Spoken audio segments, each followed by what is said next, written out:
Bev and Charlotte are best friends who've been described as a couple of grannies on steroids.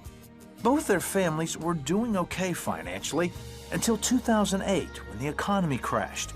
Bev's husband, Larry, nearly lost his general contracting business. We were in debt to the point where we were probably $100,000 plus our house.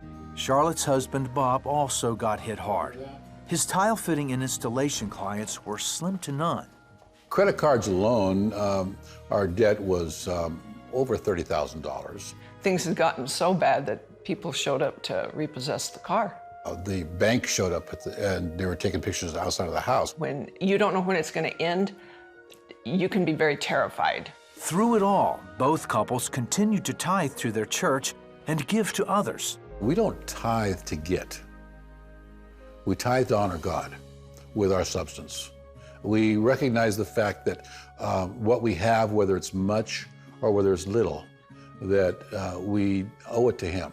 Charlotte and Bev teamed up to sell homemade herbal lotions, soaps, and teas to supplement their incomes, but nothing took off. Then they decided to pray for witty inventions.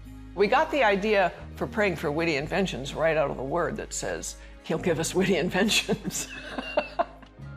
In 2009, during a church service, Bev says God gave her an idea for a sugar-free candy that is actually good for teeth.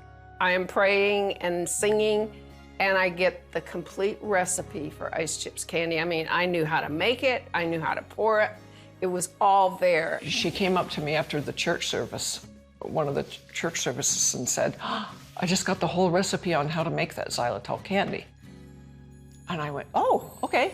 So by the end of the following week, we had already made the candy, people were sampling it, and they loved it. Their husbands retrofitted their garages into kitchens as Bev and Charlotte began to make and sell their ice chips candy.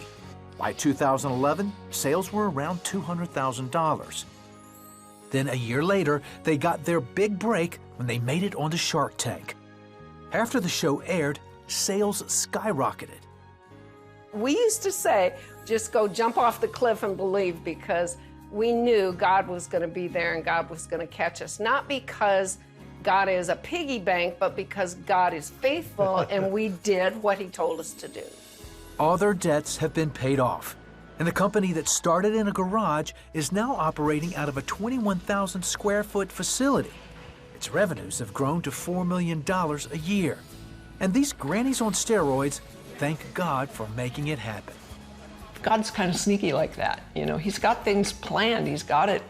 He has a way out, and we can relax knowing that He's on it. He knows exactly where you're at, exactly what has to happen and when. One of the reasons tithing is so important because it is a biblical principle. And by following and being faithful to that biblical principle, you have everything to gain and the blessings that come with it.